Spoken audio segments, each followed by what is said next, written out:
Bien, habíamos hablado acerca de los códigos de falla del sensor de oxígeno. Entonces acá tenemos un manual, ¿verdad?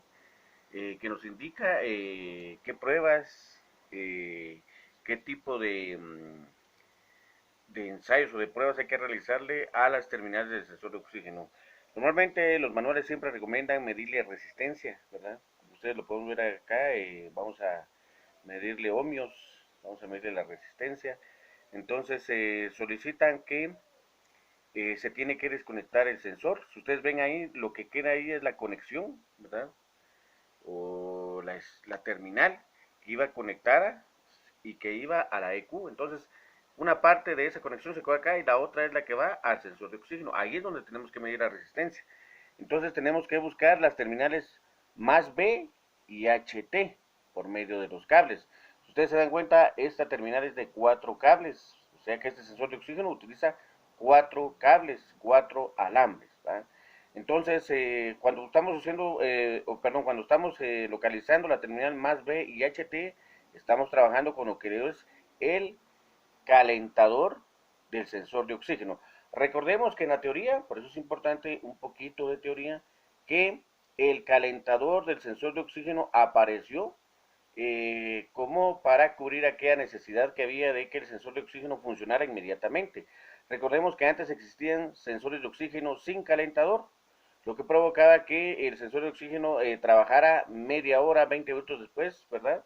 Era muy tardado el trabajo, ¿verdad? Mientras tanto el motor pues emitía muchos gases contaminantes. Entonces la idea ahora es que solo al poner switch, arrancar el vehículo, pues inmediatamente el sensor de oxígeno tiene que funcionar, ya que este calentador hace que llegue a la temperatura en la cual el sensor de oxígeno empieza a trabajar y a cumplir con su trabajo. Entonces lo que vamos a revisar es el calentador del sensor de oxígeno, ¿verdad?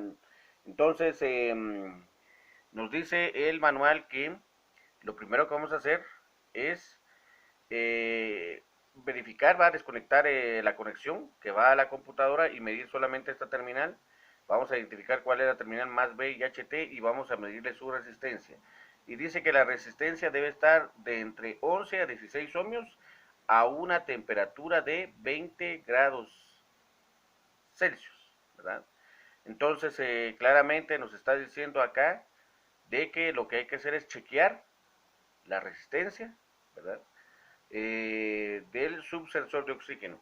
Si recuerdan ustedes, habíamos quedado bien claros qué significaba banco 1, sensor número 1, ¿verdad? Que más que todo esto se aplicaba a los vehículos que tenían un motor en B, ¿verdad? O en cilindros opuestos. Aunque la mayoría de motores en línea pues ya trae este tipo de descripción. Se refiere a que normalmente en un motor en B, pues hay dos manifolds de escape. Entonces, en el cilindro 1, 2 y 3, el manifold de escape, ese es el banco 1. En el cilindro 4, 5 y 6 hay otro manifold de escape, ese es el banco 2. Entonces, cada banco tiene su sensor de oxígeno, pueden haber hasta dos sensores de oxígeno. Entonces, en este caso, también acá hay una tabla que nos pide medirle la resistencia al calentador del sensor de oxígeno. Están las diferentes marcas, la temperatura hay que medir y la resistencia sería de 11 a 16 en la mayoría, de 11 a 16. De 5 a 7 dice sería en modelos con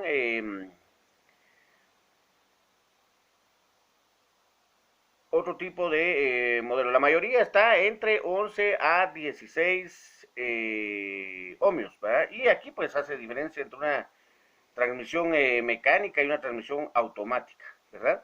Entonces vemos acá la resistencia, pues es pareja, en 5 y 7, pues es más que todo una transmisión mecánica. Entonces aquí sería, esta es la prueba que se le hace al calentador del sensor de oxígeno. Además de eso, pues en el más B, pues identificando ya el cable ya conectado, tendríamos que ver que llegue una alimentación de 12 voltios, ¿verdad? O sea, volvemos a conectar acá y con una agujita o con un alfiler, y ahora en voltios, ya no en ohmios, sino